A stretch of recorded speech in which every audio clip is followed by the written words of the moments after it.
What's up, guys? In this video, I want to talk about why I sold my $550,000 Lamborghini and traded in for a Hyundai Elantra. They see me rolling, they hating, patrolling and trying to catch me riding dirty, trying to catch me right. This is our whip.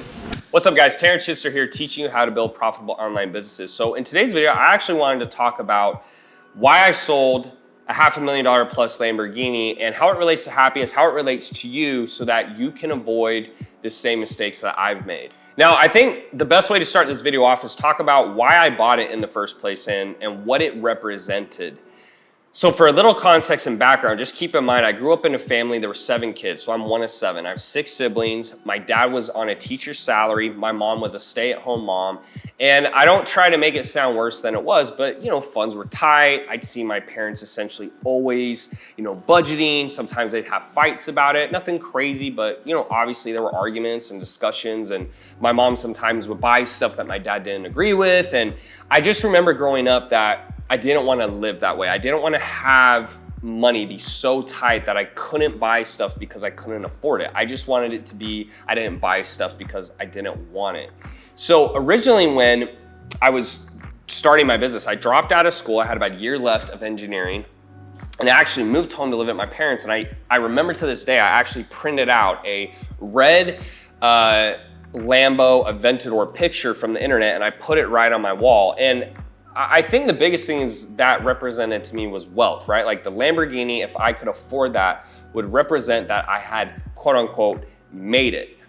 And so I went through, I started making a lot of money, and I finally bought it last year. I got a $550,000 2019, so I bought this in 2020, Aventador, and there's so few of them that typically, unless you get it right when they come out, you can't buy them brand new per se. Now mine only had like 200 miles on it, and I bought it from a baseball player from the San Francisco Giants, ironically.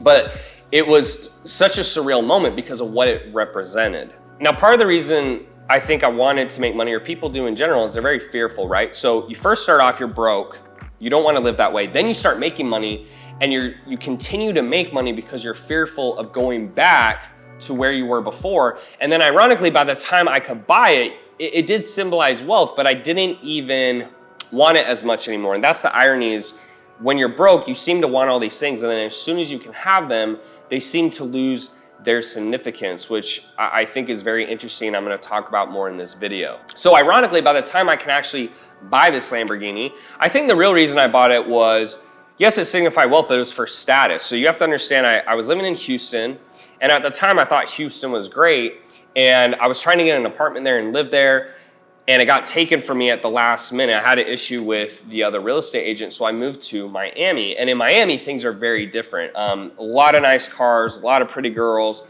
lots of wealthy business owners. And so I would say that the biggest draw and what I enjoyed the most about having the Lamborghini was the eyeballs, the people looking, the comments. You park it and people literally come up there taking pictures all the time. Obviously, if you're trying to pick up girls and you're single, right now I'm not single anymore, so obviously this doesn't matter. But at the time, I had an on and off relationship with my current girlfriend.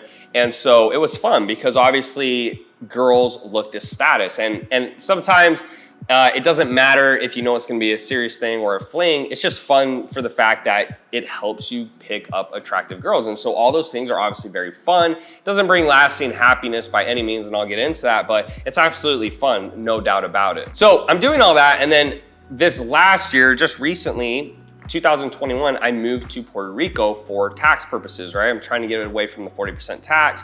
I'd rather pay 4%. And because I'm traveling the world a lot right now, it seemed to make the most sense. And so I get here, and the first thought I have is having this car here would be dumb. And the reason for that, I think, is because there's no longer the status here. There's not a lot of nice cars here. Overall, I don't want to make it sound bad, like I've enjoyed living here, but the buildings are a little older. It's not quite as clean. It's just not as big a deal here, and the roads aren't very nice. So having a Lamborghini here, I think, would actually not make a lot of sense. I think it would bring a lot of unwanted attention.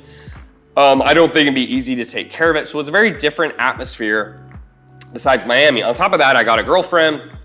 So all of a sudden, the intrigue of the car that brought all these things, I moved here and all of a sudden I didn't care at all. And it seemed stupid to have the car. And I thought that was so interesting. And the reason is because all these things we chase, they can bring, I guess, fun experiences, but I think that's the biggest difference that I'm starting to realize between fun and fulfillment is that fun is very fleeting. So when you go drinking, when you go on a new date with a new person, when you go on a yacht, when you drive a Lamborghini, all these things are definitely fun, but they don't last forever. They might last for a week, a day, a month, a couple hours, etc. But ultimately, it doesn't really bring you any more sense of purpose or fulfillment.